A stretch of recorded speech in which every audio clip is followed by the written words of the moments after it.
Hi, this is Anisha. Welcome to my channel Designer Clock. As you know, guys, we have been doing this really special series of ours in which we talk about the different kinds of design streams available in the market.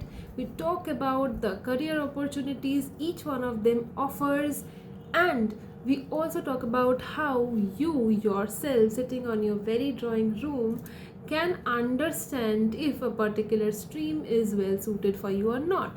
So we have covered quite a lot of streams till now. If you haven't seen those episodes, please go check it out at my channel. Okay, and as you know, last episode was all about leather design. This episode we will be talking about knitwear design. So just like leather design, knitwear design is also something that is not very talked of in our country, especially.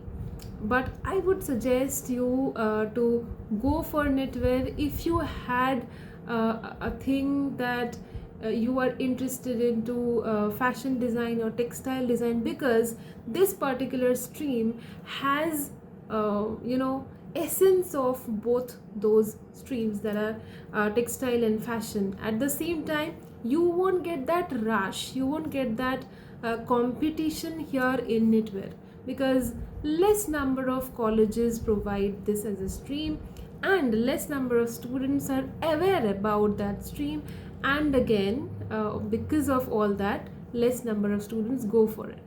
But our opportunity is less for this particular stream. Not actually, we have quite a lot of opportunities available, but it is mostly for a specific department, which is uh, like, okay, quite a lot of people have this idea that knitwear is all about winter wear, but that's not the scenario, I would say, because yes, definitely winter wear takes up quite a lot of knitwear, but then we also have lingerie, we also have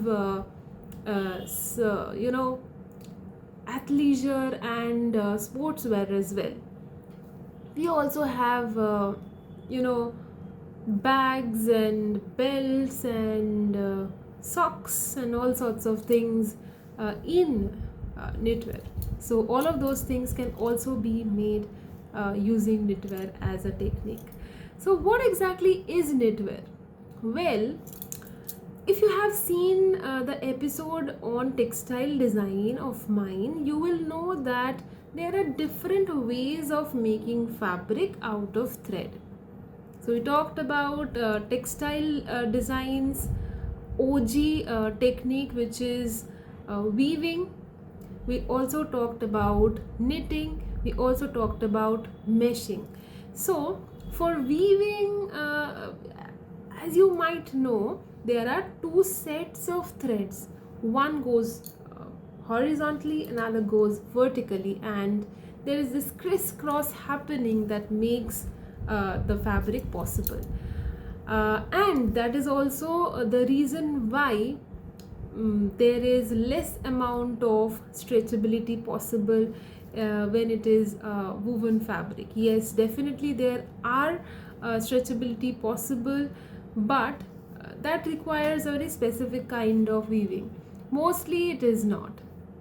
Uh, so that is where knitwear works wonders, because it only has this one thread making loops again and again, and then the second line, the loops keep going through the previous loops, and then these loops keep creating the fabric, and as a result they offers a lot of stretchability because of the amount of space that is there in between every loop crisscrossing each other. So it allows a lot of stretchability because of the space available in between the loops. Now, where do we actually need those stretchabilities, those spaces? Basically in areas where we are you know working in places that requires a particular fabric to fit into a particular curve that might as well increase or decrease. So this is about the inner inner garments, because that is a that is a department that requires a particular fabric to hug human curves and fit in nicely, tightly, and not also suffocate. So that particular feature is only possible if a fabric can stretch in accordance to a human curve.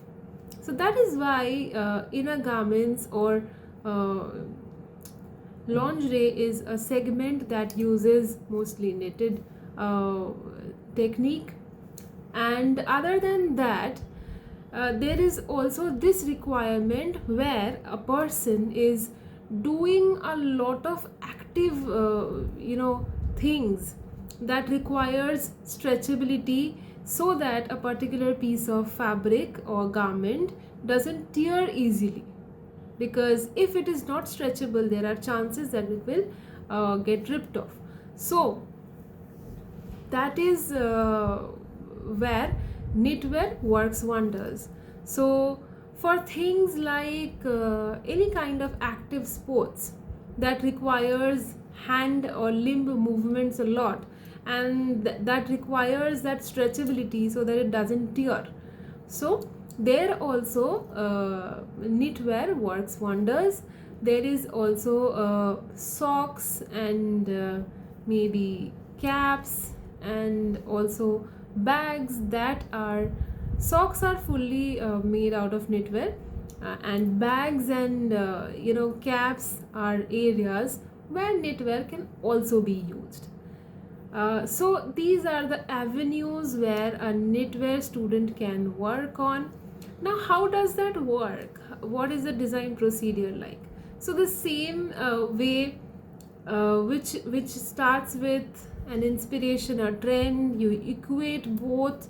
You try figuring out if the trends work with your inspiration or go with your inspiration.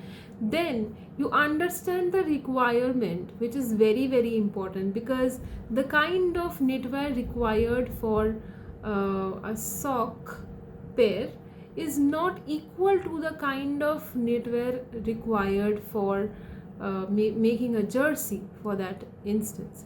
So one has to understand if the fabric has to be thick or thin, or has to be fluffy or has to be crisp, or what exactly. So according to the requirements, one has to think of the design. So once they have chosen the kind of thread to be used, the kind of knitwear design to be used, they make an initial sketch of their idea, and then they try criticizing that idea, because always after designing for the first time, a designer has to look at their design from the client's perspective and try understanding if they as a customer would ever love that design or not. So what they do is they criticize that design, and they try understanding if it is foolproof, if it would be something that people would love to buy and use. So they do that, and then when they are finally okay with the idea that they have thought of, they create the final sketch of the design, and then they kind of communicate that idea by labeling all of the bits and parts, by creating a 3D model of the same maybe, or maybe rendering it in different places. So definitely there is a long procedure of communicating the idea, and it is also very very important to communicate your idea, because otherwise people want to know what exactly you are trying to make. And unless and until you are able to narrate your story to your client, they won't understand its worth.